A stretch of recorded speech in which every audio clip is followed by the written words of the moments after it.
Je n'arrive pas à tomber enceinte. Que faire? Comment faire?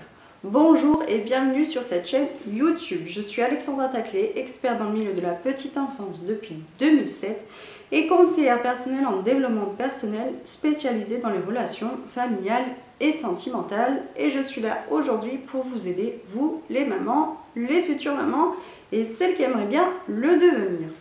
Alors, pour la première fois sur ma chaîne, je vais vous parler de mon expérience personnelle. Alors, ouvrez bien les oreilles.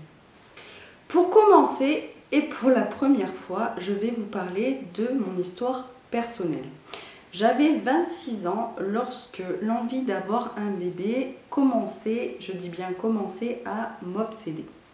Je pense que la plupart des femmes, lorsqu'elles ont en tête l'envie d'avoir un enfant, ça ne les quitte plus. Alors, je vous laisse imaginer lorsqu'on n'y arrive pas. Donc, on voit des femmes enceintes dans la rue, on les envie, on marche dans la rue, on entend un rire d'enfant, on le regarde et puis on en a encore plus envie.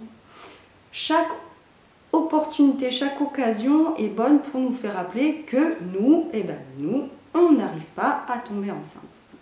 Alors, qu'est-ce qui se passe dans ces cas-là? On commence à se focaliser sur ce problème-là. J'y arrive pas, j'y arrive pas. Il y a même des personnes, je suis passée par là, qui faisaient un test de grossesse tous les mois.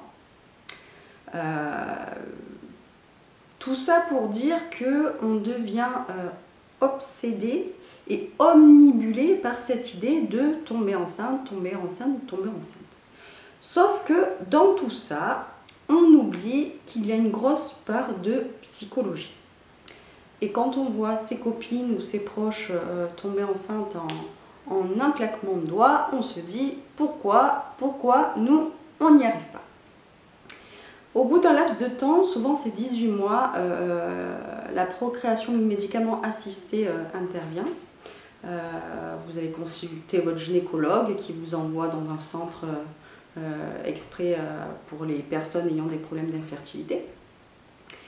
Ensuite, vous passez toute une batterie d'examens. Souvent pour les femmes, c'est une hystérosalpingographie. C'est pour vérifier la perméabilité des trompes. Et pour les hommes, généralement, c'est un spermogramme. Ensuite, votre dossier passera en commission. Et ils verront ce qui est le mieux pour vous comme protocole en fonction de votre situation. Donc, ils prennent en compte de l'âge, du degré d'infertilité, etc. Donc en fait, souvent après pour les femmes, il y a des piqûres à se faire absolument tous les jours, à la même heure surtout. Et en fait, j'étais focalisée sur ça, sur mes piqûres, sur les signes, sur mes tests de grossesse, et j'avais la tête dans le guidon et je ne voyais plus l'essentiel qu'il y avait autour. Pourquoi je vous parle de l'essentiel? Parce que je pense qu'en fait, malgré tout ce qui est physique finalement, tous les petits soucis d'infertilité, il y a aussi le mental qui rentre en jeu et souvent le psychique, on l'oublie. Je dis que le psychique, on l'oublie et pour cause. Un mois d'août, pendant mes vacances, je me suis dit que j'allais arrêter toutes les piqûres, que j'allais lâcher prise avec tout ça parce que je n'en pouvais plus. Et je suis partie en vacances, j'ai profité des piscines, j'ai profité de la vie, j'ai complètement coupé avec tout ça et figurez-vous, je suis tombée enceinte. À ma grande surprise, à la grande surprise des médecins, je l'ai eu, mon bébé. Donc tout ça pour vous dire, arrêtez de vous focaliser sur l'infertilité, j'y arrive pas, moi je peux pas, les autres y arrivent, j'aurai pas mon bébé, j'y arriverai pas. C'est un peu le serpent qui se mord la queue et finalement on en oublie de vivre.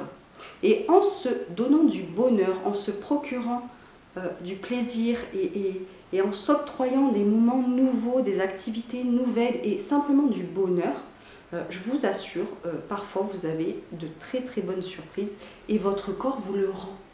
Plus vous allez vous envoyer de l'énergie positive et vous donner du plaisir, le plaisir de vivre tout simplement, profitez de la vie, pensez pas aux tests de grossesse, ne pensez pas à vos règles, arrêtez de calculer votre température et surtout profitez de la vie. Donc c'est certainement ce qu'on appelle le lâcher prise.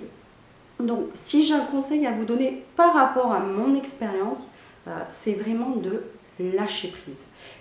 Aujourd'hui, c'est l'été, il fait beau, vous êtes peut-être en vacances, on n'est plus en confinement, alors allez-y, profitez-en, sortez, amusez-vous et arrêtez de focaliser sur toutes ces petites choses-là. Vraiment, profitez de la vie. Et si vous voulez que je vous aide, vous pouvez mettre en commentaire les problèmes que vous rencontrez et les questions que vous avez. Je me ferai un plaisir de vous répondre personnellement. Vous pouvez également cliquer sur le lien du sondage, ça me permettra de vous aider de façon plus individualisée.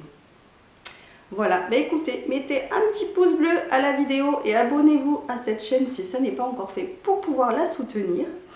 Et je vous dis ciao ciao les amis!